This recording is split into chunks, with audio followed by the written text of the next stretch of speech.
दुनिया के कुछ राज ऐसे हैं जो समय के साथ पुराने तो होते गए, लेकिन उनका जवाब आज तक नहीं मिला।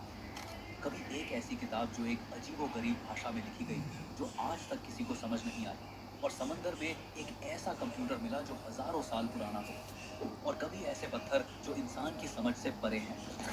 तो सवाल ये है, क्या ये सब सिर्फ इतिहास की गलतियां हैं, या फिर एक ऐसा सच जिसे इंसान समझने के लिए तैयार ही नहीं। आज हम चलेंगे एक ऐसे सफर पर जहां हम दुनिया के सबसे रहस्यमय राजों को एक्सप्लोर करेंगे, ऐसी चीजें जिनका जवाब आज तक किसी के पास नहीं। दोस्तों, अगर आपने अभी तक हमारे इस चैनल को सब्सक्राइब नहीं किया है तो जरूर सब्सक्राइब करें, क्योंकि आपके एक सब्सक्राइब से हमें बहुत मोटिवेशन मिलता है और हम आपके लिए ऐसी और वीडियोस बनाते रहेंगे। तो चलिए शुरू करते हैं पहले रहस्यमय राज से, जो है वॉयनेज मैन्युस्क्रिप्ट। एक ऐसी किताब जिसमें दुनिया के नियम ही उल्टे लगते हैं। सोचो, तुम्हें एक किताब मिलती है जो एक अननोन लैंग्वेज में लिखी है, जिसमें अजीबोगरीब पौधों की तस्वीरें बनाई गई हैं, और जिसका मतलब समझने की कोशिश में दुनिया के जाने माने साइंटिस्ट भी फेल हो गए हों। यही है वॉयनेज मैन्युस्क्रिप्ट, दुनिया की सबसे रहस्यमय किताब। 1912 में एक रेयर बुक्स डीलर विल्फ्रेड वॉयनेज को ये किताब इटली के एक पुराने मोनेस्ट्री से मिली थी। इस किताब के अंदर 240 से ज्यादा पेज हैं, पर आज भी कुछ पेज मिसिंग हैं। रेडियो कार्बन डेटिंग के बाद साइंटिस्ट्स ने कंफर्म किया कि ये किताब साल 1400 से 1440 के बीच लिखी गई थी, यानी लगभग 600 साल पुरानी है। पर असली रहस्य शुरू होता है इसके कंटेंट से। आखिर किताब के अंदर क्या है, आइए जानते हैं। हर पेज पर एक अननोन स्क्रिप्ट लिखा हुआ है।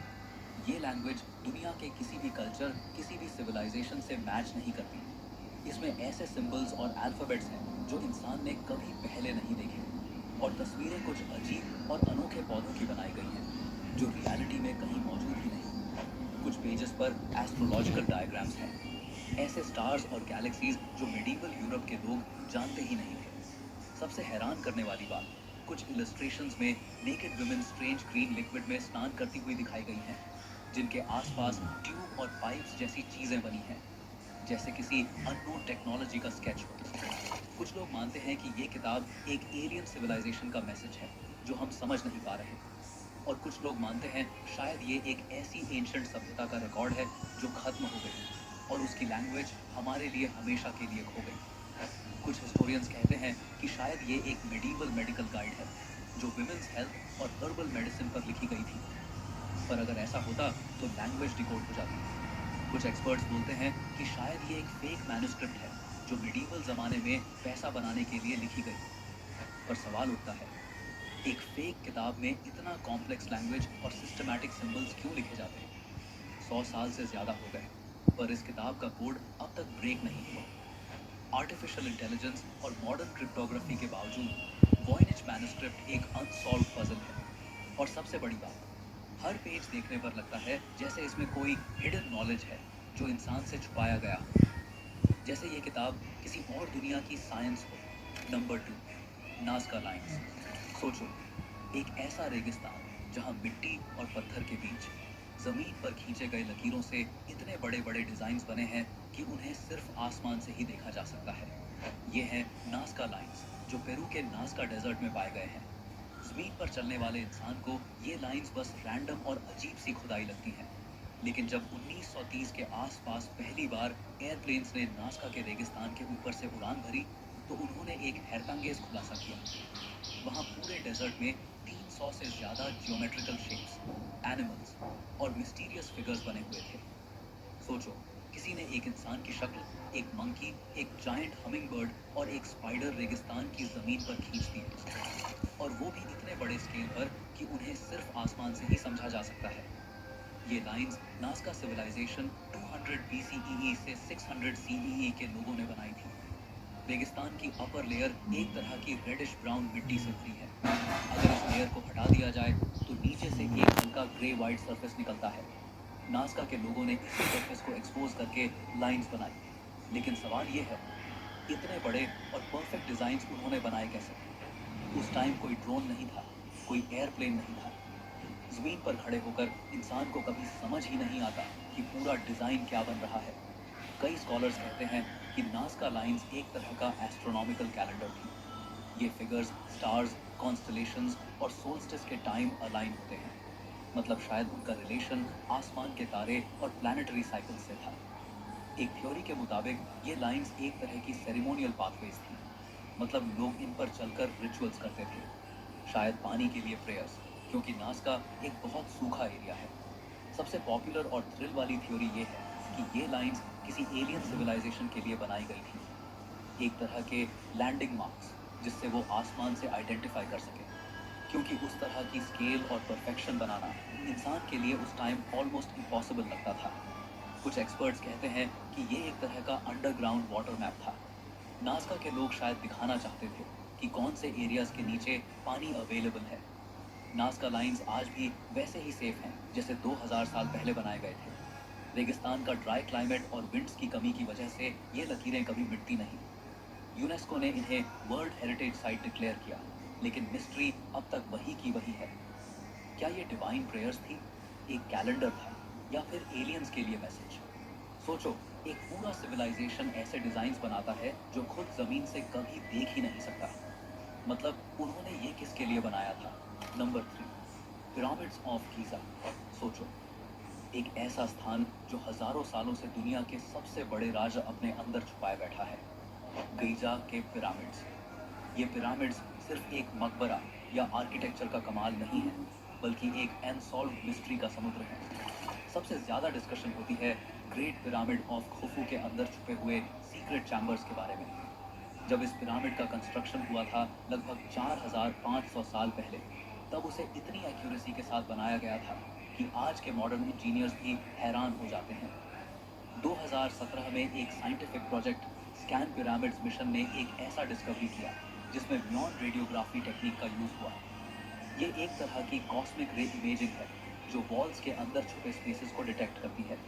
और तब साइंटिस्ट्स ने कंफर्म किया कि खुफू के पिरामिड के अंदर एक बड़ा हिडन वॉइड एग्जिस्ट करता है, लगभग एक कमर्शियल एयरप्लेन जितना लंबा।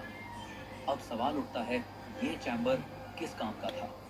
कुछ लोग कहते हैं कि ये एक कंस्ट्रक्शन कॉरिडोर था जो पिरामिड बनाते वक्त इस्तेमाल हुआ और बाद में सील कर दिया गया।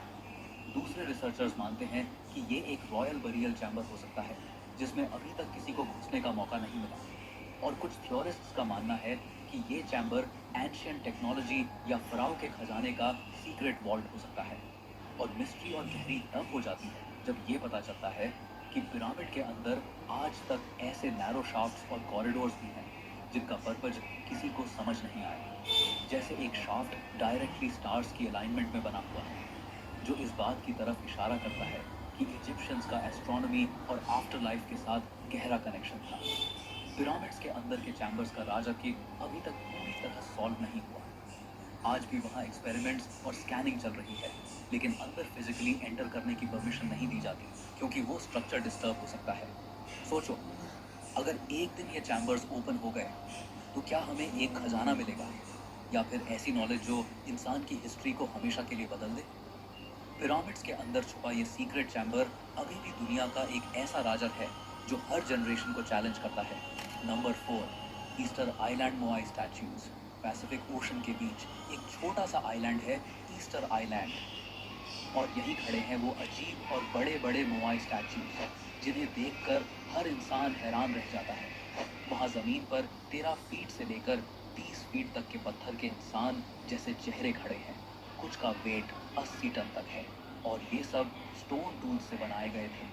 मतलब ना कोई मशीन, ना आयरन, सिर्फ प्रिमिटिव टूल्स। सबसे बड़ी दिक्कत ये है कि इतने बड़े पत्थर काट कर उन्हें माउंटेन के क्वेरी से लेकर किलोमीटरों दूर तक कैसे ले जाए गए। वहाँ के लोकल्स कहते हैं कि स्टैच्यूज चलकर अपने आप जगह तक गए। ये बात सुनने में अजीब लगती है, लेकिन इसी वजह से मोआई स्टैच्यूज और भी ज्यादा मिस्टीरियस हो जाते हैं। कुछ आर्कियोलॉजिस्ट्स कहते हैं कि शायद वो लोग रोप्स और वुडन लॉक्स से खींच कर लाए होंगे, लेकिन प्रैक्टिकल एक्सपेरिमेंट्स करने के बाद भी आज के मॉडर्न लोग इन्हें मूव करने में स्ट्रगल करते हैं। फिर एंशियंट आइलैंडर्स ने ये कैसे किया होगा? दूसरा बड़ा सवाल है, ये स्टैच्यूज बने क्यों?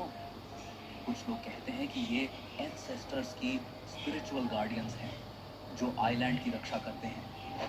दूसरे कहते हैं कि ये पावर और अथॉरिटी दिखाने का एक तरीका था। और कुछ थ्योरीज ये भी कहती हैं कि शायद ये एक लॉस्ट सिविलाइजेशन का हिस्सा थे जो एडवांस थी और अपने साथ अपना नॉलेज लेकर गई। और भी डरावनी बात यह है कि रिसर्चर्स कहते हैं इन स्टैचूज के नीचे पूरे बॉडीज भी हैं, सिर्फ हेड्स नहीं। जमीन के अंदर दबे हुए बड़े टॉर्सो पार्ट्स भी मिलते हैं जो बताते हैं कि स्टैचूज असल में इंसान के पूरे शरीर का रिप्रेजेंटेशन थे। मतलब सेंचुरीज तक लोग समझते रहे कि ये सिर्फ बड़े हेड्स हैं, लेकिन सच और भी गहरा निकला। रात के वक्त जब हवा तेज चलती है और समुद्र की लहरों की आवाज आती है, मोआई स्टैचूज एकदम जिंदा जैसे लगते हैं, जैसे वो अपनी आंखों से तुम्हें घूर रहे हों। Number 5, Bermuda triangle. Atlantic ocean के एक हिस्सों में एक ऐसा ट्रायंगुलर एरिया है जिसे बरमूडा ट्रायंगल या डेविल्स ट्रायंगल कहा जाता है। इसके 3 पॉइंट्स हैं, फ्लोरिडा, बरमूडा और प्लूटो रिको। और इन तीनों पॉइंट्स को मिला दो तो बनता है एक विशाल समुद्री त्रिकोण जिसमें कई जहाज़ों और हवाई जहाज़ों ने बिना किसी निशान के गायब होकर दुनिया को हमेशा हैरान कर दिया।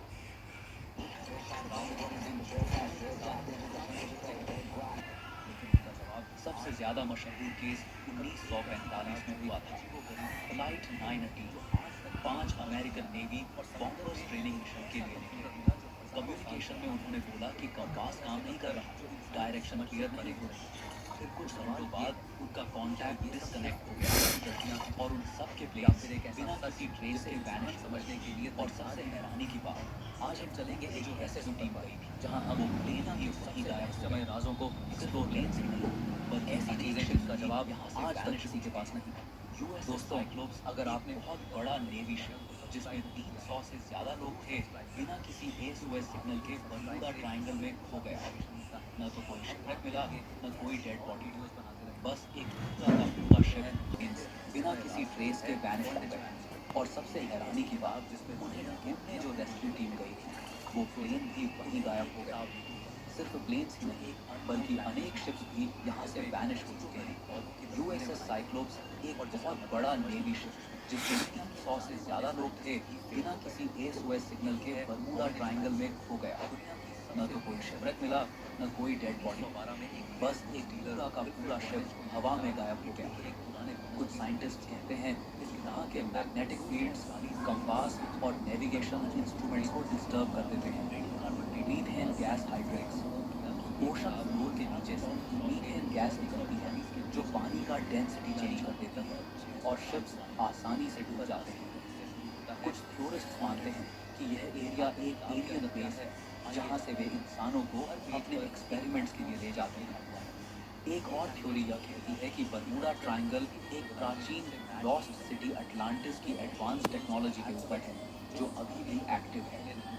हजारों इन्वेस्टिगेशंस के बाद भी बरमूडा ट्रायंगल का असली राज अभी तक खुला नहीं। कई एक्सपर्ट्स कहते हैं कि यह सब बस नेचुरल एक्सप्लेनेशंस हैं, लेकिन सच ये है जितने भी केस यहाँ रिपोर्ट हुए हैं उनका पूरा पूरा जवाब किसी के पास नहीं है। Number 6, shroud of Turin. दोस्तों, अब चलते हैं एक ऐसे राज की तरफ जो धर्म, साइंस और हिस्ट्री जैसे किसी को हमेशा से कंफ्यूज करता आया है। ये राज है श्राउड ऑफ ट्यूरिन, एक पुराना कपड़ा जो दुनिया भर में सबसे ज्यादा डिबेट और रिसर्च का सब्जेक्ट बना हुआ है। सोचो, एक ऐसा कपड़ा जो इतना पुराना है कि उस पर एक आदमी की पूरी बॉडी का फेंट सा इमेज दिखाई देता है। ये कपड़ा इटली के ट्यूरिन शहर में रखा गया है और इसी वजह से इसे श्राउड ऑफ ट्यूरिन कहा जाता है। बहुत से लोग मानते हैं कि ये वही कपड़ा है जिसमें जीसस क्राइस्ट को उनकी डेथ के बाद लपेटा गया। जमाने में इस श्राउड पर एक लंबे दाढ़ी वाले आदमी की पूरी बॉडी की आउटलाइन नजर आती है, जैसे किसी ने फोटो खींचकर कपड़े पर छाप दी हो। उस इमेज में आदमी के चेहरे, हाथ, पैर और पीठ तक के निशान दिखते हैं। और सबसे हैरत की बात ये है कि उस आदमी के शरीर पर वही वुंड्स हैं जो बाइबल में जीसस के क्रूसिफिक्शन के वक्त बताए गए हैं। हाथों और पैरों पर कीलों के छेद, पीठ पर मार के निशान और सिर पर कांटों का ताज। साइंस ने इसको समझने की बहुत कोशिश की है। 1988 में कुछ साइंटिस्ट्स ने कार्बन डेटिंग टेस्ट किया और बोला कि श्राउड सिर्फ 700 साल पुराना है। मतलब जीसस के टाइम का नहीं हो सकता। लेकिन बाद में और रिसर्चर्स ने कहा कि श्राउड पर पॉल्यूशन, एग और रिपेयर्स की वजह से कार्बन डेटिंग सही रिजल्ट नहीं दे पाया। कुछ एक्सपर्ट्स तो कहते हैं कि कपड़े की फाइबर में एक ऐसी लाइट रेडिएशन हुई थी जो नॉर्मल दुनिया में पॉसिबल ही नहीं, जैसे एक सुपर नेचुरल फ्लैश ने इमेज को कपड़े पर प्रिंट कर दिया। आज तक कोई कंफर्म नहीं कर पाया कि श्राउड ऑफ ट्यूरिन असली है या एक मेडिवल जमाने का बनाया गया फेक रेलिंग। लेकिन जब भी इसे देखा जाता है, लोग एक अजीब सी स्क्रीन है जो साइंस और फेथ के बीच की एक बड़ी पजल बनी हुई है। दोस्तों जरा सोचिए, क्या ये सच में जीसस का श्राउड है जो उनके रेजरेक्शन का सबूत देता है, या फिर सिर्फ एक केयरफुली क्राफ्टेड इल्यूजन है जो ह्यूमन हिस्ट्री का सबसे बड़ा रिलीजियस मिस्ट्री बन गया। Number 7, Antikythera mechanism. समुद्र के गहरे पानियों में एक जहाज का गला टूटा पड़ा है। वहां से एक ऐसा पुराना जंग लगा हुआ लोहे का टुकड़ा निकला। साइंटिस्ट्स ने उसे ध्यान से देखा तो उनकी सांसें रुक गई। ये कोई आम धातु का टुकड़ा नहीं था, ये था एंटिkythera मैकेनिज्म, एक ऐसा यंत्र जो अपने समय से हजारों साल आगे था। 1901 में ग्रीक डाइवर्स एक शिपरेक एक्सप्लोर कर रहे थे जो एंटिkythera आइलैंड के पास डूब चुका था। वहां उन्हें गोल्ड, स्टैचूज और ऑर्नामेंट्स मिले, लेकिन सबसे बड़ी डिस्कवरी थी एक रस्टेड गियर मशीन। पहले आर्कियोलॉजिस्ट को लगा ये बस एक टूटा हुआ एस्ट्रोलॉजिकल इंस्ट्रूमेंट है, लेकिन जैसे जैसे रिसर्च हुई पता चला कि ये तो एक इनक्रेडिबल मशीन है जो 2000 साल पुरानी है। इसमें छोटे छोटे गियर्स, व्हील्स और डायल्स लगे हुए थे, बिल्कुल एक मॉडर्न क्लॉक की तरह। रिसर्च के बाद पता चला कि ये मैकेनिज्म सूरज, चांद और ग्रहों की गति कैलकुलेट कर सकता था, ग्रहण प्रिडिक्ट कर सकता था, यहाँ तक कि ओलंपिक गेम्स की डेट्स भी बताता था। सोचो, 2000 साल पहले एक मशीन जो आज के कंप्यूटर जैसा काम करती थी, कैसे बनाया होगा, ये सबसे बड़ी मिस्ट्री है। उस दौर 100 BCE में ऐसी टेक्नोलॉजी होने का कोई रिकॉर्ड नहीं है। मेटल गियर्स का इतना एडवांस डिजाइन बनाने के लिए प्रिसाइज टूल्स चाहिए होते हैं जो तब के लोगों के पास थे ही नहीं। कुछ एक्सपर्ट्स कहते हैं कि शायद लॉस्ट एंशिएंट सिविलाइजेशन या किसी अननोन जीनियस ने ये बनाया होगा। एक्सरे इमेजिंग और 3D स्कैन्स के बाद साइंटिस्ट्स ने कंफर्म किया है कि मैकेनिज्म में 37 गियर्स थे। ये एक तरह का एनालॉग कंप्यूटर था जो स्पेस और टाइम को कैलकुलेट करता था। लेकिन एक सवाल अभी भी जिंदा है, अगर 2000 साल पहले ये टेक्नोलॉजी एग्जिस्ट करती थी, ये पिरामिड, तो बाकी दुनिया को उसके बारे में कुछ पता क्यों नहीं चला? और फिर वो नॉलेज अचानक गायब कैसे हो गई? कुछ लोग मानते हैं कि एंटिkythera ग्रेट पिरामिड, दूसरे कहते हैं कि ये अटलांटिस जैसी कोई भी सिविलाइजेशन की एक छोड़ी हुई निशानी है। जो भी सच हो, एक बात तय है, एंटिkythera मैकेनिज्म हमेशा एक ऐसी पहेली बनी रहेगी जो हमें बताती है कि हमारी हिस्ट्री उतनी सिंपल नहीं है जितनी हमें सिखाई गई है। दोस्तों, मिलते हैं अगली वीडियो में एक और रहस्यमय राज के साथ। आपने अभी तक हमारे इस चैनल को सब्सक्राइब नहीं किया है तो जरूर सब्सक्राइब कर लें। और तब साइंटिस्ट्स ने कंफर्म किया कि खुफू के पिरामिड के अंदर एक बड़ा हिडन वॉइड एग्जिस्ट करता है, लगभग एक कमर्शियल एयरप्लेन जितना लंबा। अब सवाल उठता है, ये चैम्बर किस काम का था? कुछ लोग कहते हैं कि ये एक कंस्ट्रक्शन कॉरिडोर था जो पिरामिड बनाते वक्त इस्तेमाल हुआ और बाद में सील कर दिया गया। दूसरे रिसर्चर्स मानते हैं कि ये एक रॉयल बरियल चैम्बर हो सकता है जिसमें अभी तक किसी को घुसने का मौका नहीं मिला। और कुछ थ्योरिस्ट्स का मानना है कि ये चैम्बर एंशियंट टेक्नोलॉजी या फराओ के खजाने का सीक्रेट वॉल्ट हो सकता है। और मिस्ट्री और गहरी तब हो जाती है जब ये पता चलता है कि पिरामिड के अंदर आज तक ऐसे नैरो शाफ्ट्स और कॉरिडोर्स भी हैं जिनका पर्पज किसी को समझ नहीं आया। जैसे एक शाफ्ट डायरेक्टली स्टार्स की अलाइनमेंट में बना हुआ है, जो इस बात की तरफ इशारा करता है कि इजिप्शियंस का एस्ट्रोनॉमी और आफ्टर लाइफ के साथ गहरा कनेक्शन था। पिरामिड्स के अंदर के चैम्बर्स का राज अभी तक पूरी तरह सॉल्व नहीं हुआ। आज भी वहाँ एक्सपेरिमेंट्स और स्कैनिंग चल रही है, लेकिन अंदर फिजिकली एंटर करने की परमिशन नहीं दी जाती क्योंकि वो स्ट्रक्चर डिस्टर्ब हो सकता है। सोचो, अगर एक दिन ये चैम्बर्स ओपन हो गए तो क्या हमें एक खजाना मिलेगा, या फिर ऐसी नॉलेज जो इंसान की हिस्ट्री को हमेशा के लिए बदल दे? पिरामिड्स के अंदर छुपा ये सीक्रेट चैम्बर अभी भी दुनिया का एक ऐसा राजा है जो हर जनरेशन को चैलेंज करता है। Number 4, Easter Island Moai statues. Pacific Ocean के बीच एक छोटा सा आइलैंड है, ईस्टर आइलैंड।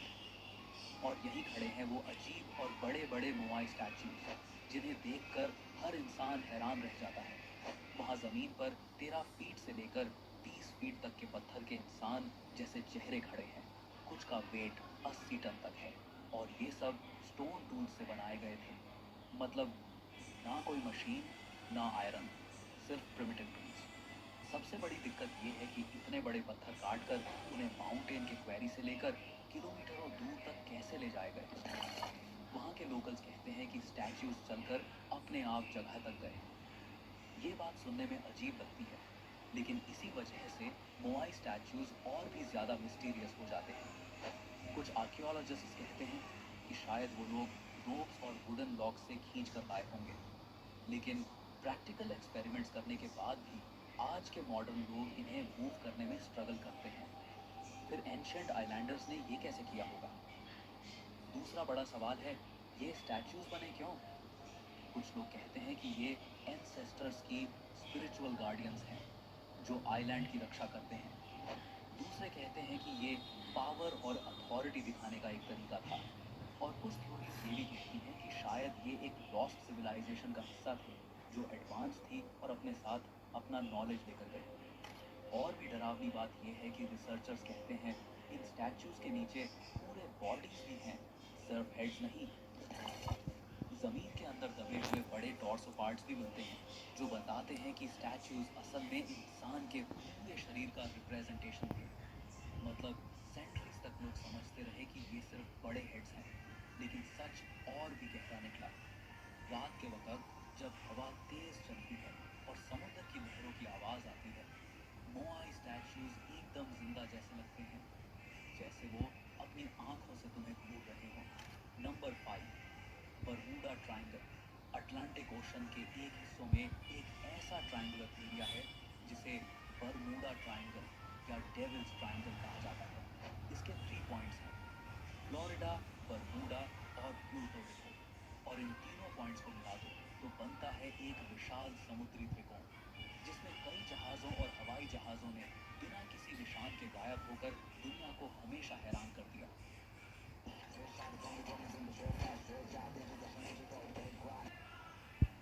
सबसे ज़्यादा मशहूर केस 1945 में हुआ था, फ्लाइट 918।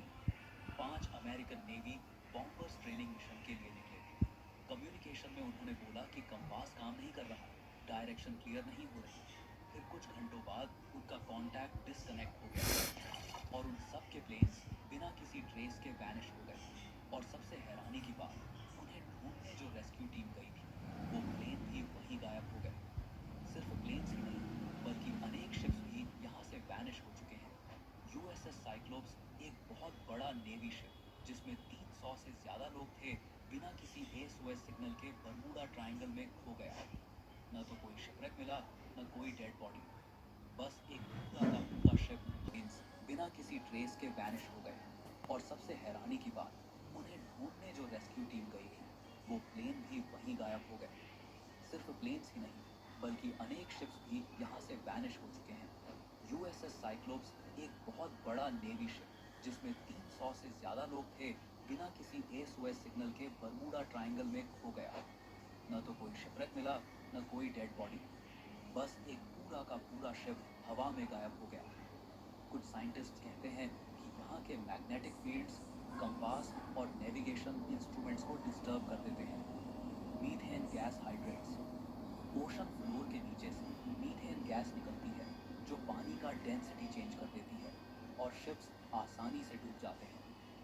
कुछ थ्योरिस्ट्स मानते हैं कि यह एरिया एक एलियन बेस है, जहां से वे इंसानों को अपने एक्सपेरिमेंट्स के लिए ले जाते हैं। एक और थ्योरी यह कहती है कि बरमूडा ट्रायंगल एक प्राचीन लॉस्ट सिटी अटलांटिस की एडवांस टेक्नोलॉजी के ऊपर है, जो अभी भी एक्टिव है। हजारों इन्वेस्टिगेशंस के बाद भी बरमूडा ट्रायंगल का असली राज अभी तक खुला नहीं। कई एक्सपर्ट्स कहते हैं कि यह सब बस नेचुरल एक्सप्लेनेशंस हैं, लेकिन सच ये है, जितने भी केस यहाँ रिपोर्ट हुए हैं, उनका पूरा पूरा जवाब किसी के पास नहीं है। Number 6, shroud of Turin. दोस्तों, अब चलते हैं एक ऐसे राज की तरफ जो धर्म, साइंस और हिस्ट्री दोनों को हमेशा से कंफ्यूज करता आया है। ये राज है श्राउड ऑफ ट्यूरिन, एक पुराना कपड़ा जो दुनिया भर में सबसे ज्यादा डिबेट और रिसर्च का सब्जेक्ट बना हुआ है। सोचो, एक ऐसा कपड़ा जो इतना पुराना है कि उस पर एक आदमी की पूरी बॉडी का फेंट सा इमेज दिखाई देता है। ये कपड़ा इटली के ट्यूरिन शहर में रखा गया है और इसी वजह से इसे श्राउड ऑफ ट्यूरिन कहा जाता है। बहुत से लोग मानते हैं कि ये वही कपड़ा है जिसमें जीसस क्राइस्ट को उनकी डेथ के बाद लपेटा गया था। इस श्राउड पर एक लंबे दाढ़ी वाले आदमी की पूरी बॉडी की आउटलाइन नजर आती है, जैसे किसी ने फोटो खींचकर कपड़े पर छाप दी हो। उस इमेज में आदमी के चेहरे, हाथ, पैर और पीठ तक के निशान दिखते हैं। और सबसे हैरत की बात यह है कि उस आदमी के शरीर पर वही वूंड्स हैं जो बाइबल में जीसस के क्रूसिफिक्शन के वक़्त बताए गए हैं। हाथों और पैरों पर कीलों के छेद, पीठ पर मार के निशान और सिर पर कांटों का ताज। साइंस ने इसको समझने की बहुत कोशिश की है। 1988 में कुछ साइंटिस्ट्स ने कार्बन डेटिंग टेस्ट किया और बोला कि श्राउड सिर्फ 700 साल पुराना है, मतलब जीसस के टाइम का नहीं हो सकता। लेकिन बाद में और रिसर्चर्स ने कहा कि श्राउड पर पॉल्यूशन, एग और रिपेयर्स की वजह से कार्बन डेटिंग सही रिजल्ट नहीं दे पाई। कुछ एक्सपर्ट्स तो कहते हैं कि कपड़े की फाइबर में एक ऐसी लाइट रेडिएशन हुई थी जो नॉर्मल दुनिया में पॉसिबल ही नहीं, जैसे एक सुपर नेचुरल फ्लैश ने इमेज को कपड़े पर प्रिंट कर दिया हो। आज तक कोई कंफर्म नहीं कर पाया कि श्राउड ऑफ ट्यूरिन असली है या एक मेडिवल जमाने का बनाया गया फेक रेलिक। लेकिन जब भी इसे देखा जाता है, लोग एक अजीब सी स्पीच है जो साइंस और फेथ के बीच की एक बड़ी पजल बनी हुई है। दोस्तों, जरा सोचिए, क्या ये सच में जीसस का श्राउड है जो उनके रेजरेक्शन का सबूत देता है, या फिर सिर्फ एक केयरफुली क्राफ्टेड इल्यूजन है जो ह्यूमन हिस्ट्री का सबसे बड़ा रिलीजियस मिस्ट्री बन गया? Number 7, Antikythera mechanism. समुद्र के गहरे पानियों में एक जहाज का गला टूटा पड़ा है। वहां से एक ऐसा पुराना, जंग लगा हुआ लोहे का टुकड़ा निकला। साइंटिस्ट्स ने उसे ध्यान से देखा तो उनकी सांसें रुक गईं। ये कोई आम धातु का टुकड़ा नहीं था, ये था एंटिkythera मैकेनिज्म, एक ऐसा यंत्र जो अपने समय से हजारों साल आगे था। 1901 में ग्रीक डाइवर्स एक शिपरेक एक्सप्लोर कर रहे थे जो एंटिkythera आइलैंड के पास डूब चुका था। वहां उन्हें गोल्ड, स्टैचूज और ऑर्नामेंट्स मिले, लेकिन सबसे बड़ी डिस्कवरी थी एक रस्टेड गियर मशीन। पहले आर्कियोलॉजिस्ट्स को लगा ये बस एक टूटा हुआ एस्ट्रोलॉजिकल इंस्ट्रूमेंट है, लेकिन जैसे जैसे रिसर्च हुई, पता चला कि ये तो एक इनक्रेडिबल मशीन है जो 2000 साल पुरानी है। इसमें छोटे छोटे गियर्स, व्हील्स और डायल्स लगे हुए थे, बिल्कुल एक मॉडर्न क्लॉक की तरह। रिसर्च के बाद पता चला कि ये मैकेनिज्म सूरज, चांद और ग्रहों की गति कैलकुलेट कर सकता था, ग्रहण प्रिडिक्ट कर सकता था, यहाँ तक कि ओलंपिक गेम्स की डेट्स भी बताता था। सोचो, 2000 साल पहले एक मशीन जो आज के कंप्यूटर जैसा काम करती थी, कैसे बनाया होगा? ये सबसे बड़ी मिस्ट्री है। उस दौर 100 BCE में ऐसी टेक्नोलॉजी होने का कोई रिकॉर्ड नहीं है। मेटल गियर्स का इतना एडवांस डिजाइन बनाने के लिए प्रीसाइज टूल्स चाहिए होते हैं जो तब के लोगों के पास थे ही नहीं। कुछ एक्सपर्ट्स कहते हैं कि शायद लॉस्ट एंशिएंट सिविलाइजेशन या किसी अननोन जीनियस ने ये बनाया होगा। एक्स-रे इमेजिंग और 3D स्कैन्स के बाद साइंटिस्ट्स ने कंफर्म किया है कि मैकेनिज्म में 37 गियर्स थे। ये एक तरह का एनालॉग कंप्यूटर था जो स्पेस और टाइम को कैलकुलेट करता था। लेकिन एक सवाल अभी भी जिंदा है, अगर 2000 साल पहले ये टेक्नोलॉजी एग्जिस्ट करती थी, तो बाकी दुनिया को उसके बारे में कुछ पता क्यों नहीं चला? और फिर वो नॉलेज अचानक गायब कैसे हो गई? कुछ लोग मानते हैं कि एंटिkythera, दूसरे कहते हैं कि ये अटलांटिस जैसी खोई हुई सिविलाइजेशन की एक छोड़ी हुई निशानी है। जो भी सच हो, एक बात तय है, एंटिkythera मैकेनिज्म हमेशा एक ऐसी पहेली बनी रहेगी जो हमें बताती है कि हमारी हिस्ट्री उतनी सिंपल नहीं है जितनी हमें सिखाई गई है। दोस्तों,